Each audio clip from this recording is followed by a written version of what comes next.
Bonjour et bienvenue à cette nouvelle édition du Bulletin de la Salle des nouvelles. Au Québec comme ailleurs, la vitesse est un important problème du point de vue de la sécurité routière. Malgré les efforts employés pour réduire les accidents de la route, on en dénombre encore autant. La vitesse est un problème qui concerne tous les usagers de la route. En se promenant sur celle-ci, on peut observer qu'un nombre considérable de conducteurs ne respectent pas les limites de vitesse. À chaque année au Québec, plus de 11 000 personnes sont victimes d'un accident de la route. Cela correspond à plus de 30 personnes par jour. Pour s'enrichir à ce sujet, nous sommes allés rencontrer Régis Bernier, policier à l'école secondaire de la Montée. Nous savons que malgré les mesures prises pour diminuer les accidents, il y en a toujours autant. Ma première question, c'est, selon votre expérience, quelle est la cause de la plupart des accidents? Selon moi, les accidents sont souvent causés principalement par la vitesse. Les gens roulent vite, sont pressés, partent trop tard de la maison, puis c'est ça qui est la majeure cause, que je dirais. Selon vous, quelles mesures seraient les plus efficaces pour diminuer le nombre d'accidents sur la route? Je pense qu'il reste beaucoup de prévention à faire avec les gens encore. Il y a encore des messages publicitaires, des impacts comme ça qu'on pourrait faire auprès des gens, mais je pense que ça serait beaucoup plus auprès de vous, les jeunes. Puis vous autres, les jeunes, je pense qu'il y a une éducation qui peut se faire, puis c'est d'ailleurs pour ça que je travaille avec vous autres, qui peut faire en sorte que vous soyez plus conscients des accidents. Non seulement la vitesse augmente considérablement le risque d'être impliqué dans une collision, mais elle fait également de même pour la gravité des blessures en cas d'impact. Pour vous donner une idée, un impact à 75 km/h équivaut à une chute d'un édifice de 8 étages. C'était Émilie Normand, Lucas Julliard et Léonie Vallière dans le cadre de Salle des nouvelles.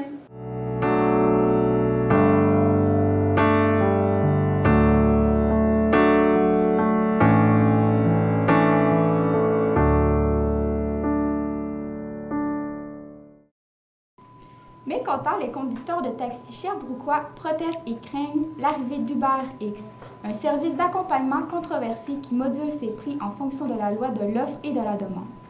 Notre journaliste Tommy Levasseur fait le point. Merci beaucoup. Je me trouve présentement au quartier général de Taxi de Sherbrooke, sur la rue Wellington, afin d'obtenir les commentaires des principaux intéressés.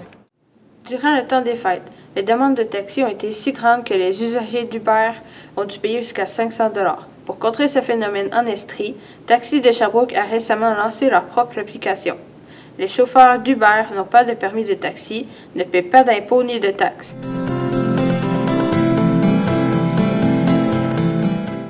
De mieux pour nous autres, pour les chauffeurs, pour tout le monde. C'est plus rapide, c'est fonctionnel et puis pour la clientèle, c'est un plus parce qu'on peut faire le suivi complet. Quand vous appelez avec la nouvelle application, automatiquement, vous avez sur la carte la voiture, alors vous n'êtes pas obligé de vous faire geler à l'extérieur. Je me trouve maintenant à l'école secondaire de la Montée afin de rencontrer Mme Jacinthe Cloutier, enseignante et utilisatrice du service de taxi. Pour mon opinion personnelle, j'ai une vision plutôt négative de l'application Uber parce que, premièrement, quand on offre un service où il y a un vide, où il n'y a pas déjà de service, pas de problème. Quand on invente un nouveau service, mais là, il y avait déjà le service de taxi qui est réglementé au Québec. Il s'implante avec absence de loi de cadre légal. Donc, pour moi, je trouve ça aberrant. Puis je ne comprends pas encore qu'aujourd'hui, il n'y ait pas eu de mesures concrètes pour essayer de régler ça. Taxi Sherbrooke, je crois qu'au lieu de s'attaquer à Uber, ont décidé, eux, de moderniser leur propre service. C'était Tommy Levasseur à l'école secondaire de la Montée pour le cours de Salle des nouvelles.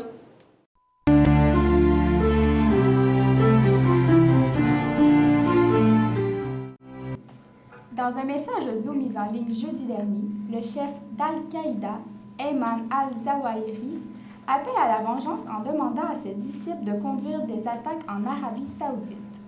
On se rappellera que le royaume saoudien a procédé à l'exécution de 47 personnes le samedi 2 janvier dernier.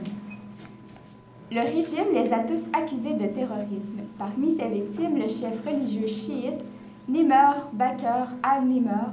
Sa décapitation a provoqué la colère de Téhéran et le monde chiite, entraînant des manifestations violentes jusqu'au Pakistan. Cet événement a provoqué colère et inquiétude au niveau de la population. Mercredi dernier, la présidente sud-coréenne Park Geun-hye a appelé particulièrement Pékin et la planète à réagir avec plus de fermeté au 4e essai nucléaire nord-coréen. Elle promet de faire pression pour la mise en place de sanctions contre Pyongyang. En date du mercredi 6 janvier, la Corée du Nord a annoncé avoir fait exploser une bombe à hydrogène avec grand succès. Mais la communauté internationale doute de la véracité des dires des dirigeants nord-coréens. En fait, le séisme subséquent à l'essai a produit les mêmes relevés qu'une bombe atomique. Il s'agirait en fait du 4e essai mené par le régime Pyongyang. Le vieillissement de la population constitue le dossier que Justin Trudeau n'a pas vu venir. Rappelons-nous de l'événement des élections fédérales en novembre dernier qui ont monopolisé l'attention médiatique. L'environnement, l'économie et les enjeux sociaux ont tour à tour fait l'objet de débats houleux. Cependant, l'augmentation des coûts de la santé liés au vieillissement de la population orientera les décisions lors des prochaines rencontres fédérales provinciales. Guy Turcotte réclame un nouveau procès. Il a été reconnu coupable du meurtre de ses enfants et devra purger une peine de 17 ans en prison. La requête en vue de nouveau jugement s'appuie sur 3 erreurs alléguées au moment des consignes données par le juge aux membres du jury avant la délibération.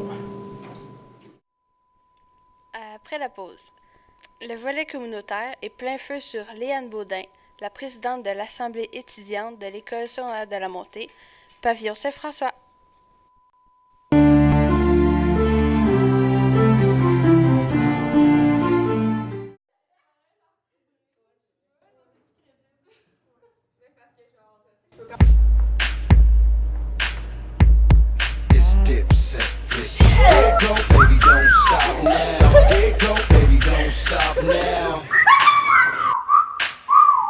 Le sexisme, c'est pas drôle. Pas drôle pantoute. Est-ce que vous aimeriez ça, vous autres, les gars?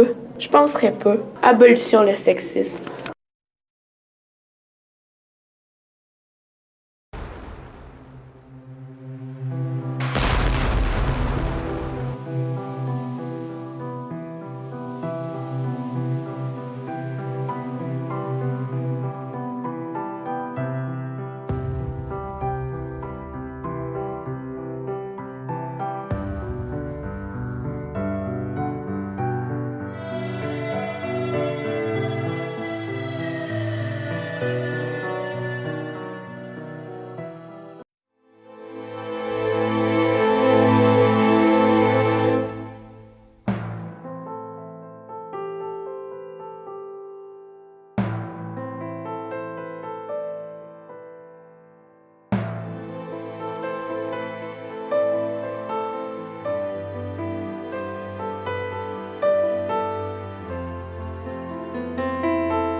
Un stéréotype est une généralisation touchant un groupe de personnes.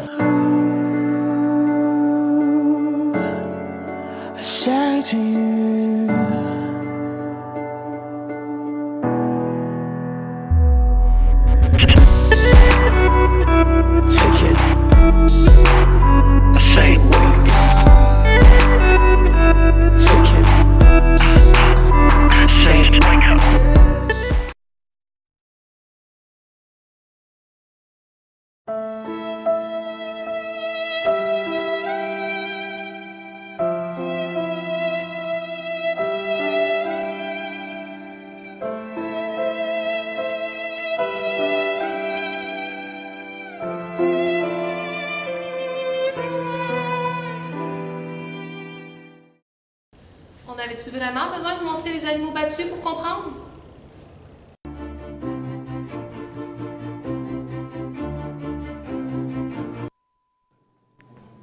Josiane Breton, ancienne élève de l'École secondaire de la Montée, a remporté le prix d'histoire du gouverneur général du Canada pour son texte sur le rôle déterminant des femmes lors des 2 guerres mondiales. Catherine Poirier-Piqueux l'a rencontrée dans son ancienne bibliothèque. Bonjour Josiane, merci d'avoir accepté mon invitation. Tu peux dire avoir beaucoup de misère à trouver la place ici parce que tu n'allais pas ici avant? Oui, c'était pas trop compliqué. D'accord, j'ai 3 questions à te poser à propos du prix que tu as gagné. Au moment que tu as soumis pour le meilleur et à jamais au concours de prix d'histoire du gouverneur du Canada, quel était le pourcentage auquel tu pensais pouvoir le remporter? Ben c'est sûr qu'en fait, au début, quand moi je me suis inscrite, je savais qu'ils choisissaient, je pense qu'ils choisissaient comme 25 textes parmi les meilleurs textes qui ont été soumis. Puis ces textes-là recevaient une bourse. Mais je savais même pas qu'il y avait un prix du gouverneur général qui était rattaché à ça. Fait que je pensais avoir 0% de chance de gagner ce prix-là. Je savais même pas que ça existait. Puis, ben dans le fond, de gagner, je pensais que mon texte se rendrait parmi les finalistes, mais pas nécessairement parmi les récipiendaires. Ok, fait que tu pensais pas vraiment gagner le prix, toi, c'était plus pour la bourse. T'as dû être surpris quand même? Oui, vraiment. Mais c'est sûr que je m'attendais tellement pas à ça. Ok, comment t'as réagi quand t'as appris que t'avais gagné le prix? Ben ils m'ont appelé par téléphone, puis j'ai comme eu un moment, j'étais vraiment bouche bée. Il y a eu un moment où je faisais juste sourire. Puis j'étais comme, je souriais, puis je bougeais pas, j'étais comme figée. Puis là, j'avais ma mère qui était à côté de moi, puis elle me dit qu'est-ce qu'il y a? Puis là, j'y explique, mais c'était tellement comme trop pour moi, là. Après, j'ai passé comme 15 minutes juste à ricaner comme nerveusement, parce que c'était vraiment pas à ça que je m'attendais. Oh mon Dieu, j'ai gagné. Ouais, c'était vraiment ça. Je comprends le sentiment, ça devait être vraiment fun. Ouais. À la fin de ton introduction, tu dis elles ont su faire miroiter leur grande qualité et obtenir la reconnaissance qu'elles méritaient. J'en ai dit que pour toi, l'égalité des sexes, c'est quand même très important. Oui. Qu'est-ce que tu penses des égalités, qu'il y a encore des inégalités dans le monde présentement? Ben, moi, je trouve ça terrible. Je trouve que ça n'a pas lieu d'être. Puis, ben, en fait, j'avais pas vraiment découvert ces inégalités-là avant de faire ce travail-là. Ça m'a fait vraiment découvrir un peu le féminisme. Puis je pense que c'est quelque chose qui a encore sa place de nos jours. Je pense que c'est vraiment quelque chose d'important. On parle souvent qu'on voit souvent pas ces inégalités-là, c'est souvent caché. Puis quand on regarde d'un peu plus près, on se rend compte qu'il y a vraiment il y a encore du travail à faire de ce côté-là. Le 7 décembre dernier, à l'école secondaire de la Montée, Pavillon Lebert, avait eu lieu l'inauguration de la nouvelle bibliothèque.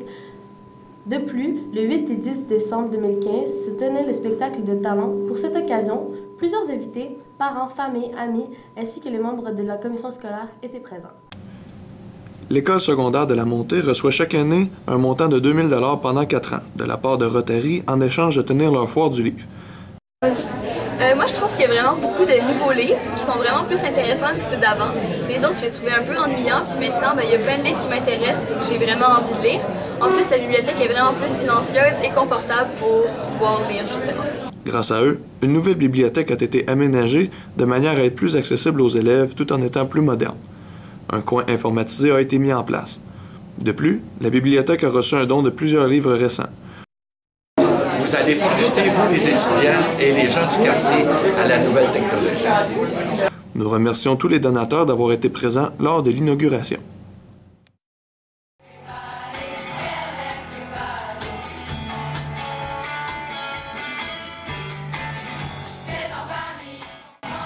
Pour une deuxième année consécutive, avait lieu à l'école de la Montée-Lebert le spectacle de talent.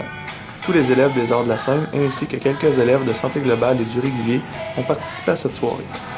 Une chorale composée des élèves des arts de la scène de secondaire 1 à 5, des numéros de chant en solo, en duo et des prestations instrumentales étaient au menu. Tous les enseignants des arts de la scène ont participé à la mise en scène de ce spectacle. Ils étaient fiers d'accueillir plus de 600 personnes durant les 2 soirées de représentation.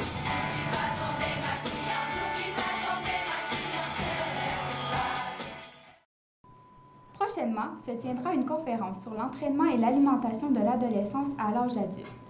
Yori Langlois et son équipe sont allés s'informer sur le sujet. Le 20 janvier prochain se tiendra une conférence sur l'entraînement et la nutrition couvrant la période de l'adolescence jusqu'à l'âge adulte. 3 conférenciers de renom viendront nous parler de leurs connaissances sur la base de l'entraînement, sur la nutrition et un court récit sur l'exceptionnel parcours d'un ancien du programme de santé globale. Molly Dalpé, enseignante à l'école secondaire de la Montée. Le premier conférencier s'appelle Jean Laroche, il est un entraîneur national. Il a entraîné pendant longtemps l'équipe paralympique. Puis aujourd'hui, c'est un enseignant aussi à l'Université de Sherbrooke. Puis il est encore dans le domaine de l'entraînement. Puis lui, il vient nous parler à la conférence sur les bases et les fondements de l'entraînement de l'adolescence jusqu'à l'âge adulte. Le deuxième, c'est Martin Fréchette. Lui, c'est un nutritionniste, diététiste, mais pour les athlètes de haute performance. Donc, lui, ce qui vient parler davantage, c'est l'utilisation des suppléments alimentaires chez les athlètes élites. Il vient également parler des pièges de l'alimentation pour ceux qui s'entraînent. Puis, notre troisième conférencier, c'est un ancien élève de l'école. Il s'appelle Joseph Pichette-Lefebvre. Aujourd'hui, il étudie en physiothérapie à l'université. C'est un ex de Santé globale, puis lui, un parcours un peu original, dans le sens qu'à un moment donné, il a arrêté ses études, et puis avec son bagage de Santé globale, bien, ça l'a amené vers le goût de se dépasser, finalement, des voyages, etc., là, dans le plein air. C'est ça. Donc, lui va venir nous parler un peu de son expérience, qu'est-ce que ça lui a amené, le fait de pratiquer des sports, puis tout ça. Celle-ci, ça tiendra à l'auditorium de l'école de la Montée-le-Beurre. C'était Yuri Langlois de l'école secondaire de la Montée-le-Beurre pour la salle des nouvelles. Aujourd'hui, plein feu sur Léane Baudin, présidente de l'école Saint-François, interviewée par Virginie Nadeau. Cette jeune a connu tout un parcours avant d'être élue à la plus haute fonction de son école. Aujourd'hui, à plein feu sur, nous avons le privilège de rencontrer Léane Baudin, présidente de l'école Saint-François, pour une interview exclusive.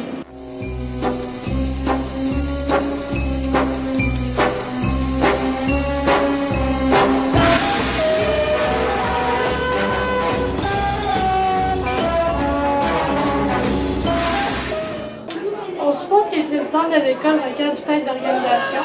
Est-ce que ça a déjà nuit une part ou d'autre à ton cheminement scolaire?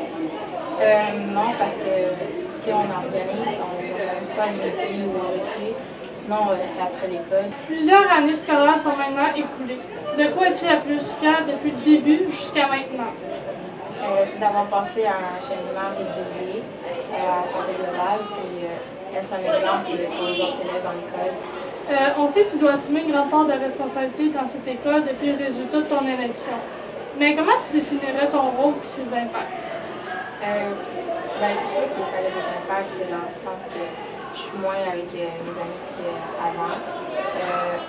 Un rôle, c'est qu'on doit être plus mature parce que les niveaux secondaires, c'est sûr qu'ils vont essayer de prendre ton exemple. C'est la fin de notre interview avec Léane Baudin, présidente de l'école Saint-François, une jeune fille énergique et sociable. Merci d'avoir accepté de nous rencontrer. C'était un plaisir de t'interviewer. C'était Virginie Nadeau pour la salle des nouvelles pour l'école secondaire de la Montée-le-Beurre. Nous voilà déjà à la fin de notre bulletin de nouvelles. Le générique musical du bulletin est une réalisation des élèves en vocation musique de l'école Michel-Montcalm, sous la direction d'Isabelle Lessard, à la réalisation Marie Leroux, au pupitre Sarah Gaudreau-Gervais et moi-même Abla Lawat. Merci de votre écoute. À la prochaine.